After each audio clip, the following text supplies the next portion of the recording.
आप देख रहे हैं प्राइम टीवी और मैं हूं आपके साथ नंदिनी यादव। चंद्रयान 3 के 23 अगस्त को चांद पर सॉफ्ट लैंडिंग के बाद रोवर प्रज्ञान भी लैंडर विक्रम से बाहर आ गया।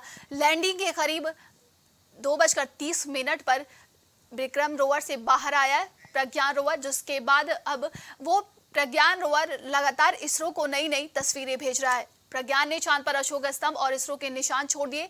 लैंडर विक्रम की चांद पर सॉफ्ट लैंडिंग के बाद अगला काम उसकी गोद में बैठे रोवर प्रज्ञान को बाहर निकलवाना था, जिसके बाद करीब 3 या 4 घंटे के बाद ये काम शुरू हो गया था, जिसके बाद लगातार प्रज्ञान रोवर अब तस्वीरें भेज रहा है। विक्रम प्रज्ञान मिलकर चांद के दक्षिणी ध्रुव का हालचाल भी बताएगा। इसरो के मुताबिक रोवर प्रज्ञान लैंडर विक्रम से बाहर आ गया और उसने चांद पर अशोक स्तंभ और इसरो के निशान छोड़ दिए हैं।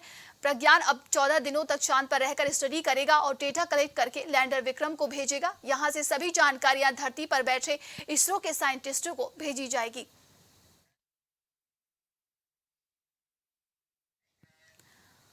हिमाचल इस वक्त जलमग्न हो गया। प्रकृति अपना रौद्र रूप दिखा रही है। कुल्लू जिले में 30 शहर जो है लगातार उसकी चपेट में आए हैं। बता दें कि हादसे में कोई हताहत नहीं हुआ है। प्रशासन ने लगातार जिस तरीके से बारिश हो रही है, वहां पर आप तस्वीरों में देख सकते हैं किस तरीके से मकान वहां पर गिर रहे हैं। इसको लेकर प्रशासन लगातार अब सख्ती ले रही है और तमाम राहत सामग्री जो है, राहत पैकेज लोगों को दिया जा रहा है।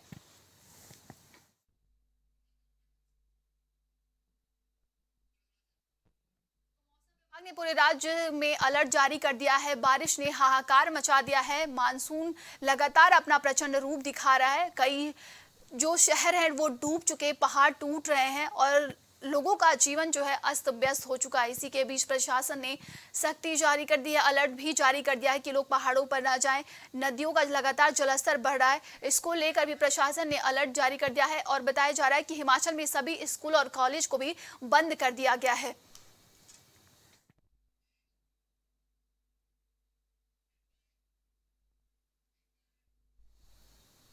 यूपी में कांग्रेस की कमान अजय राय ने संभाल ली है। बता दें कि कांग्रेस ने प्रदेश अध्यक्ष अजय राय को बनाया है। इसी के बाद उन्होंने आज कमान संभाल लिया है। अजय राय की बात करें तो वो एक दिग्गज नेता हैं, भूमिहार समाज से ताल्लुक रखने वाले हैं और पूर्वांचल से वो आते हैं। बता दें कि 2014 और 2019 में उन्होंने अन्य पार्टियों के साथ जुड़ाव किया था। इसी के साथ वो पीएम मोदी के खिलाफ उन्होंने चुनाव भी लड़ा था।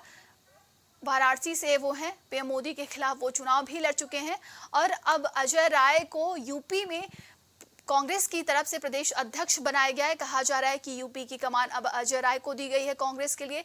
तो अब देखने वाला होगा कि किस तरीके से यूपी में कांग्रेस की बढ़त होती है, किस तरीके से लगातार जिस तरीके से 2024 लोकसभा चुनाव को लेकर सभी पार्टियां अपनी अपनी तैयारियों में लगी हुई हैं। तो अजय राय ने किस तरह अब कमान संभाल लिया है, तो क्या कुछ आगे कांग्रेस में बढ़त देखने को मिलेगी। ऐसा है अब उनको अमेठी की सूझ आ रही है।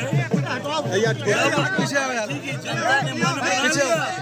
अब अपने बेटे, अपने भाई, अपने परिवार के सदस्य राहुल गांधी को भारी मतों से चुनाव जिताकर अमेठी की जनता भेजेगी। राहुल गांधी वो अभी लोकार्पण नहीं, अभी वो गली गली, गांव गांव, घर घर घूमेंगे और अमेठी की जनता उनसे पूछेगी कि 13 रुपये वाली चीनिया कहाँ गया भाई? वो 13 रुपये वाली चीनी कहाँ गई? भैया शांत रहिए। कौन खा गया? हमें और स्मृति ईरानी खा गई, मोदी जी खा गए, नीचे करो खा गए। यूपी में प्रदेश अध्यक्ष कांग्रेस के अजय राय को कमान दे दी गई है। अभी आप उनको सुन रहे थे जिस तरीके से उन्होंने पीएम मोदी और स्मृति ईरानी पर तंज कसा है। ज्यादा जानकारी के साथ संवाददाता विवेक शाही जुड़ चुके हैं। विवेक, अब अजय राय को यूपी का प्रदेश अध्यक्ष बना दिया गया है कांग्रेस की तरफ से। आज उन्होंने कमान संभाल ली है। क्या कुछ बदलाव देखने को मिल सकता है आने वाले दिनों में कांग्रेस के लिए?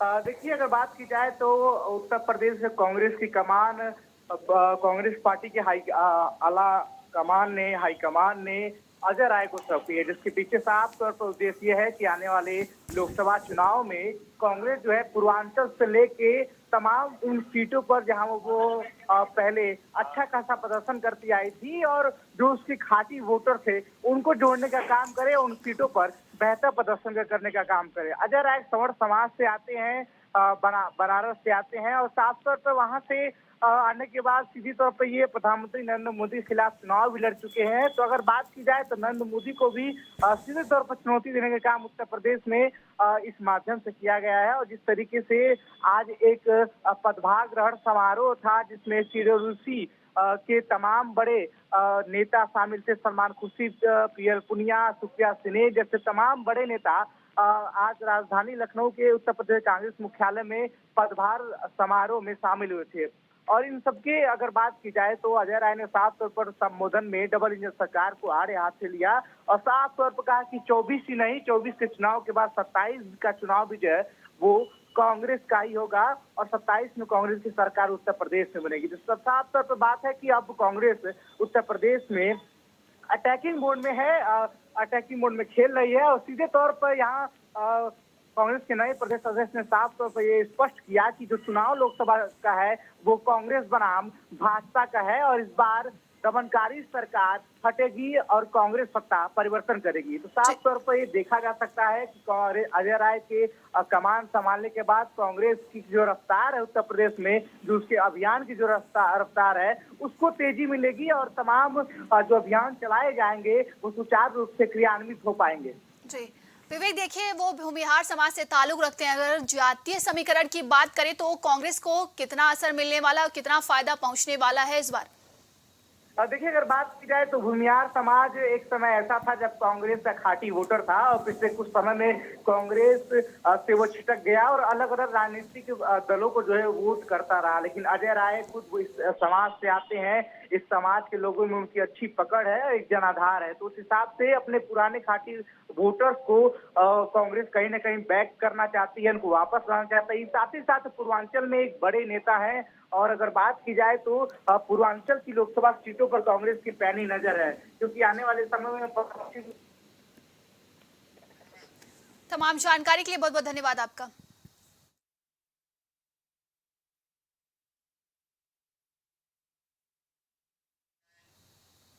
उप मुख्यमंत्री ब्रजेश पाठक ने लखनऊ में, बता दें कि आपको हाईटेक अस्पतालों का उन्होंने निरीक्षण किया है और शिलान्यास भी किया है। बता दें कि अस्पतालों में तीसरी आंख जिसको बताया जाता है उसी के महानिदेशालय में HOP यानी health online parameter evolution centre का उन्होंने शुभारंभ किया है। तो लगातार 16 लोकेशन बताए 54 जिले हैं जिसमें 107 अस्पतालों का आज उप मुख्यमंत्री ने शिलान्यास किया है। 107 अस्पतालों में लग गए हैं, 54 जिलों के 107 अस्पतालों में। अभी ये पूरे 75 जिलों के सारे अस्पतालों में लगेंगे। अभी जिला स्तर के अस्पतालों में लगे हैं, फिर स्पेशल हॉस्पिटल्स में लगेंगे जो कि जिला स्तर पर हैं, उसके बाद CHC आएंगे। कैमरे लगाने की मंशा क्या है कि बेहतर चिकित्सीय सुविधाएं मिल सके मरीजों को, या समय पर जो डॉक्टर उपलब्ध नहीं होते हैं, कक्ष में नहीं बैठते, OPD में नहीं बैठते, क्या कारण है आखिर ये कैमरे क्यों लगाने का? ये दोनों प्रश्न खुद ही अपना उत्तर दे रहे हैं।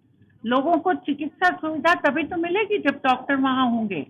जो समय है, निर्धारित समय, उस पर पर्चा बनना शुरू हो जाए और डॉक्टर बैठ जाए। तो इसका उद्देश्य यही है कि लोगों को चिकित्सा सुविधा मिले। जो दे रहे हैं चिकित्सा सुविधा उनके ऊपर मॉनिटरिंग है।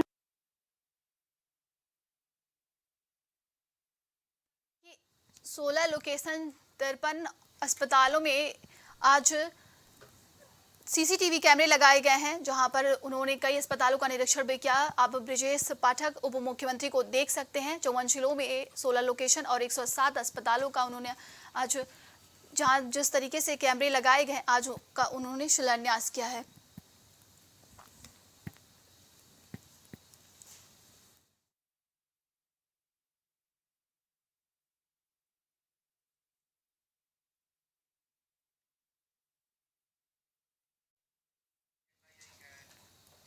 अमेठी की राजनीति में बड़ी सरगर्मियां हैं। जहां एक तरफ केंद्रीय मंत्री स्मृति ईरानी अपने 2 दिवसीय दौरे पर अमेठी में डेरा डाले हुए हैं, वहीं लखनऊ जाते समय कांग्रेस के नवनियुक्त प्रदेश अध्यक्ष अजय राय भी अमेठी पहुंचे, जहां पर सैकड़ों कांग्रेस कार्यकर्ताओं ने ढोल नगाड़े व फूल मालाओं के साथ उनका स्वागत किया।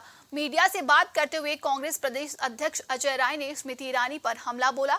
अजय राय ने कहा, हमेशा ईमानदारी की राजनीति ही की है, झूठ का तिलिस्म ज्यादा दिन तक नहीं चलता, स्मृति का तिलिस्म टूट चुका है। अब उनको अमेठी की सूझ आ रही है जनता ने मन बना लिया। अब अपने बेटे, अपने भाई, अपने परिवार के सदस्य राहुल गांधी को भारी मतों से चुनाव जिताकर अमेठी की जनता भेजेगी। वो भी अभी लोकार्पण नहीं, अभी वो गली गली गांव-गांव घर-घर घूमेंगे और अमेठी की जनता उनसे पूछेगी कि 13 रुपये वाली चीनिया कहाँ गई भाई, 13 रुपये वाली चीनी कहाँ गई? भैया शांत रहिए। मीडिया पर शासन के दमनकारी आदेश के खिलाफ कानपुर प्रेस क्लब की ओर से बुधवार को पुलिस कमिश्नर कार्यालय तक बड़ी संख्या में पत्रकारों ने मुंह पर काली पट्टी बांधकर मौन जुलूस निकाला। वहीं संरक्षक सरस वाजपेयी ने कहा कि यदि शासन ने पत्रकारों की मंशा के अनुरूप ये काला आदेश वापस नहीं लिया तो अगले चरण में बड़े पैमाने पर आंदोलन होगा और राज्यपाल को संबोधित ज्ञापन पुलिस कमिश्नर को सौंपा है। देखिए, सबसे पहले तो आज जो पत्रकारों ने मौन जुलूस निकाल करके अपना विरोध प्रकट किया है, उसके लिए मैं सभी पत्रकार साथियों का जो इस कार्यक्रम में आके सहभागिता की, अपनी एकजुटता दर्शाई, उसके लिए मैं सभी का दिल से धन्यवाद देता हूं कि लड़ाई मेरी नहीं है, आपकी नहीं है, ये पूरे प्रदेश की नहीं है, पूरे देश की लड़ाई है। अगर इस तरह के शासनादेश रोज आते रहेंगे तो निश्चित रूप से हम लोग पत्रकारिता नहीं कर पाएंगे और तो सरकार के छपे हुए स्टोर पर नौकरी करना पड़ेगी हम लोगों को, जो हम लोग नहीं कर सकते। आज मैंने अपनी बात रखने के लिए बाकायदा जो प्रमुख सचिव में गृह संजय प्रसाद, इन्होंने एक राजज्ञा जारी की है कि प्रेस की स्वतंत्रता पर जो प्रतिबंध लगाने का जो कुत्सित प्रयास किया है, इसके विरोध में मैंने एक मौन जुलूस निकाला जो कानपुर प्रेस क्लब से निकल करके पुलिस आयुक्त कार्यालय गया, जहां पर पुलिस आयुक्त डॉक्टर आर के स्वर्णकार को अपने ज्ञापन सौंपा, जिसमें मुख्यमंत्री और राज्यपाल को संबंधित ज्ञापन सौंपे गए और अपनी मांग की गई है कि मैंने कहा कि इस फरमान की आड़ में असली मकसद यानी मीडिया हंटिंग करने का जो प्रयास किया गया है, कुत्सित प्रयास किया गया है, कुत्सित प्रयास, मैं बार बार बोल रहा हूँ ना, कुत्सित प्रयास किया गया है, उसको तत्काल रोका जाए और मीडिया कर्मियों से माफी मांगी जाए, मीडिया को दबाने का प्रयत्न करके मीडिया को बढ़ाने का प्रयास किया जाए। गोंडा में मैजापुर चीनी मिल प्रशासन द्वारा बिना मुआवजा दिए ही किसानों की भूमि को जमीन अधिग्रहण किए जाने से दर्जनों किसानों ने मिल प्रबंधन के खिलाफ नारेबाजी कर प्रदर्शन किया। किसानों का आरोप है कि मिल प्रशासन द्वारा उनकी खड़ी फसलों को ट्रैक्टर से जबरन जुतवा दिया गया, जबकि उन्हें मुआवजा तक नहीं दिया गया। विरोध करने पर मारपीट के लिए उतारू हो जाते हैं। यही नहीं, फर्जी केस में फंसा देने की भी धमकी दी जा रही है। विरोध करते हुए किसानों ने थाना कटरा बाजार में तहरीर देकर कार्रवाई की मांग की। इस पर चंद्रपाल शर्मा का कहना है कि प्रकरण उनके संज्ञान में नहीं आया, फिर भी जांच कर विधिक कार्रवाई कराई जाएगी। समस्या तो बहुत है साहब, सरकार ये भगवान भी नहीं सुनता है ना सरकार भी सुनता है कि ये आज कम से कम 25 साल हो गए, जमीन हमारा 14.5 बीघा जमीन कब्जा कर लिया, उसका आज तक कोई सुनवाई नहीं हुआ, मुकदमा चला वो उसमें भी नहीं। किसने कब्जा कर लिया? अरे मिल वाले ने, ये फैक्ट्री जो लगी है फैक्ट्री वाले ने। अच्छा, इसके कोई सुनवाई नहीं, जहाँ जाता है तो हम कुछ सुनवाई नहीं होता हमारा। और जो हमारे फरीज जमीन है उसको भी ले लेने को तैयार है कि इसको छोड़ दो या तो अपना खेत ट्रांसफर ले लो, तो ट्रांसफर भी कोई नहीं करने वाला है कि यहाँ कौन कर देगा, कौन ले लेगा। समस्या हमारी है कि हमारी जमीन अधिग्रहण करवाए ना, तब से आज तक हम लोग मतलब अधिग्रहण में कहते हैं कि जो 5,000 6,000 जो जमा तो जाओ ले लो जाए, और कोई मतलब नहीं है। कौन कह रहा है ये सौरभ गुप्ता कहा था और रमाशंकर दुबे कहा था। कहाँ के रहने वाले? ये रमाशंकर दुबे यहीं के रहने वाले हैं और ये तो नौकरी करते हैं, वो नौकरी नहीं करते। कहाँ नौकरी कर रहे हैं? यही नौकलत में। रिटायर भी हो गया, वो रिटायर हो गया रमाशंकर, मतलब रिटायर हो गया, लेकिन ये चिंतागिरी है, पूरी जमीन वही कब्जा दबाव होता है। बुलंदशहर पुलिस को बड़ी सफलता मिली है। पुलिस ने सरकारी दफ्तर और संस्थानों में चोरी करने वाले गिरोह का पर्दाफाश करते हुए 3 सदस्य को गिरफ्तार कर लिया है। गिरफ्तार आरोपियों में एक झोला छाप डॉक्टर भी शामिल है। गिरफ्तार आरोपियों ने स्कूल, न्यायालय, अस्पताल समेत 15 सरकारी दफ्तरों में चोरी की वारदात को अंजाम दे चुके हैं। गिरफ्तार चोरों के कब्जे से 3 फ्रिज, गैस सिलेंडर समेत भारी मात्रा में बता दें चोरी का सामान बरामद हुआ है।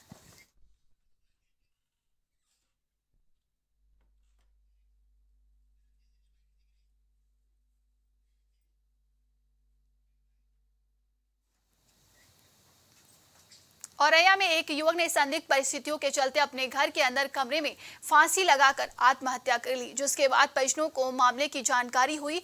इस मामले की जानकारी पुलिस को दी गई। सूचना मिलने पर पुलिस ने शव को पोस्टमार्टम के लिए भेज दिया। वहीं परिजनों का बुरा हाल था। आगे की कार्रवाई की जा रही है। कोतवाली थाना अंतर्गत दयालपुर गांव में एक 25 वर्षीय व्यक्ति अज्ञात कारणों से अपने ही मकान में फांसी लगा करके आत्महत्या कर ली। सूचना पर तत्काल कोतवाली पुलिस मौके में पहुंचकर शव को फंदे से नीचे उतारी। शव का पंचायतनामा भर पोस्टमार्टम के लिए भेजा गया है। आवश्यक विधिक कार्रवाई प्रचलित है। गाजियाबाद में शिक्षा के मंदिर में बच्चों के भविष्य के रूप में देखा जाता है। वहीं शिक्षा के मंदिर में प्रधानाचार्य पर छात्राओं द्वारा अश्लील हरकत करने का आरोप लगाते हुए अभिभावकों ने थाने में मुकदमा दर्ज कराया है। बताया जा रहा है कि वेब सिटी क्षेत्र थाना एरिया के एक विद्यालय के प्रधानाचार्य पर छात्राओं ने अलग अलग बहाने से बुलाकर अश्लील हरकतें करने का आरोप लगाया है। इस मामले में छात्राओं ने घर जाकर परिजनों को जानकारी दी तो परिजनों ने स्कूल पहुंचकर प्रधानाचार्य की पिटाई कर दी। मामले में दोनों पक्ष ने वेब सिटी थाने में तहरीर दी गई है। प्रधानाचार्य को हिरासत में ले लिया गया है। पूरे मामले की जांच पड़ताल की जा रही है। ये लड़की ने छेड़ता है सर। ठीक, तो आपको क्या शिकायत मिली थी, क्या किस तरह से जानकारी प्राप्त हुई इस मामले में? हमें लड़की सारी बताती है, प्रिंसिपल बदतमीजी करता हर लड़की के साथ, हर क्लास में जाकर। अच्छा, ये हुआ। तो कहाँ का मामला है पूरा? गमेटे का। अच्छा, तो ये स्कूल जो है सरकारी है प्राइवेट है? सरकारी है। सरकारी से बच्ची पढ़ने जाती हैं आपकी? हाँ। बेटा मैं यही कहना चाह रही हूँ कि जो बच्चे इनके साथ करवा ये सब कुछ न कुछ तो मिलना ही चाहिए थोड़ा प्रसाद। अब छोटी छोटी बच्ची हैं, उनकी छाती न दाबे, उनकी कहे न दाबे, मार के बात करे तो इसको बूढ़े आदमी को क्या मतलब है ऐसा करने का बेटा? तो अब क्या इंसाफ चाहते हैं आप पुलिस? ये इंसाफ चाहते हैं कि इसे जेल जाना चाहिए। पूरा मामला ये है कि किसान आदर्श स्कूल है गांव बमेटे से जी, उसमें हमारी बच्चियां पढ़ती हैं। ये प्रिंसिपल है राजीव पांडे, डॉक्टर राजीव पांडे लिखता है अपने आप को प्रिंसिपल। ये बच्चियों के साथ में बदतमीजी करता है, अश्लीलता करता है।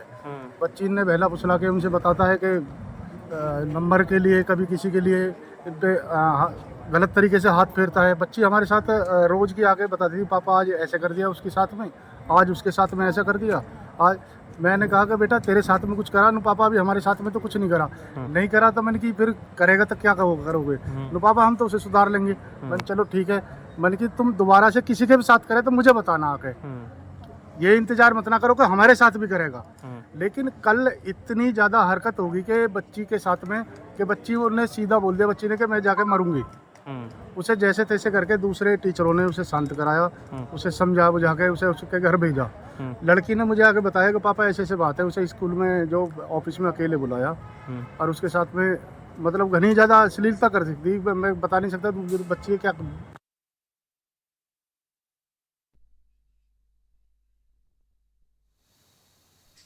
औरैया पुलिस ने अवैध शराब के खिलाफ अभियान चलाया है। बता दें कि औरैया पुलिस ने अवैध शराब के खिलाफ अभियान चलाकर पुलिस ने 3 लोगों को गिरफ्तार कर लिया है। पुलिस ने छापेमारी की जहां पर शराब बनाते हुए 3 लोगों को गिरफ्तार करके वहीं पर धधक रही शराब के लहन को भी नष्ट कर दिया। जनपद औरैया में पुलिस अधीक्षक महोदय द्वारा अवैध मदिरा की निष्कर्षण, बिक्री व परिवहन पर रोक लगाने हेतु एक अभियान चलाया जा रहा है। उसी अभियान के क्रम में दिनांक 23/8/23 को थाना बिघना पुलिस द्वारा 3 अभियुक्तों को गिरफ्तार किया गया है, जिनके पास से कुल 25 लीटर अवैध कच्ची शराब व 2 भट्ठियाँ बरामद हुई हैं। सुसंगत धाराओं में अभियोग पंजीकृत करते हुए आवश्यक विधिक कार्रवाई की जा रही है। जहां पर अवैध शराब के खिलाफ अभियान चलाया गया है, पुलिस ने 3 लोगों को गिरफ्तार कर लिया है। गाजियाबाद के लोरी बिहार में बता दें कि doctor staff charity eye hospital में निशुल्क नेत्र ऑपरेशन शिविर का आयोजन किया गया है, जहां पर 600 लोगों ने पहुंचकर इस सुविधा का लाभ लिया है। निशुल्क नेत्र ऑपरेशन शिविर का आयोजन में 600 लोगों ने इसका लाभ लिया। वहीं पर जांच की टीम पहुंची हुई थी। अलग अलग घायल जगहों से लोगों का जांच किया गया। वहीं पर दवाइयां उपलब्ध करवाई गई। इसमें यह है कि जितने हमारी कॉलोनी जो है, ये लोनी जो है, सारी गरीबों के लोग, गरीब लोग इसमें निवास करते हैं। गरीब लोग हैं जो नए हॉस्पिटल में जा नहीं पाते हैं, उन्हें समस्या होती है, उनके लिए यहाँ पे फ्री ऑफ कॉस्ट जो है चैरिटेबल डॉक्टर सराफ हॉस्पिटल के नाम से दरियागंज में हॉस्पिटल है, उनकी चैरिटेबल है, उनके अनुसार यहाँ पे कैंप लगाया गया है, जिसमें निःशुल्क मोतियाबिंद का ऑपरेशन होगा, नेत्रों की जाँच होगी, आना जाना सब फ्री है। पीना सब हाँ सही है। किसी को किसी समस्या से संबंधित आंखों की समस्या है वो आके यहाँ पे अपनी जांच करा सकता है। ये फिलहाल तो आज 24 तारीख के लिए लगा हुआ है, आगे जैसी स्थिति बनेगी उसके अनुसार उसे लगा दिया जाएगा। कितने लोगों की टीम है ये टीम जो है यहाँ पे 12 लोगों की टीम है। देखिए, ये जो अस्पताल है डॉक्टर शरफ आई चैरिटेबल हॉस्पिटल, इनकी मदद से मास्टर आबिद अली द्वारा यहाँ एक कैंप का आयोजन किया गया है, जिसमें मोतियाबिंद और आंखों के तमाम तरीके की कम दिखाई देना और निःशुल्क यहाँ कैंप लगाया गया है। जो असक्षम लोग हैं, जो बड़े अस्पताल में दिखाने में असक्षम है, अपना इलाज नहीं करा सकते, जो गरीब लोग हैं, उनके लिए यहाँ सुविधा उत्पन्न की गई है।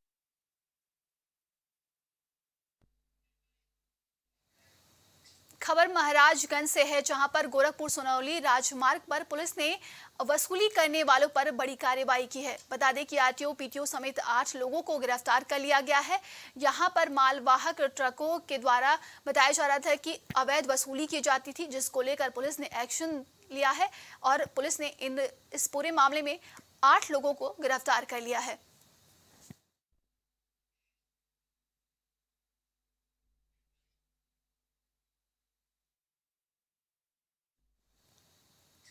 खबर सोनभद्र से है, जहां पर वन कर्मियों पर पुलिस ने बड़ा एक्शन लिया है। बता दें कि वन कर्मियों पर गंभीर आरोप लगाए गए थे। ब्लॉक प्रमुख मान सिंह ने गंभीर आरोप लगाया था कि ट्रैक्टर को सीज कर दिया जाता है। इस तरह के तमाम गंभीर आरोप लगाने के बाद पुलिस ने एक्शन लिया है।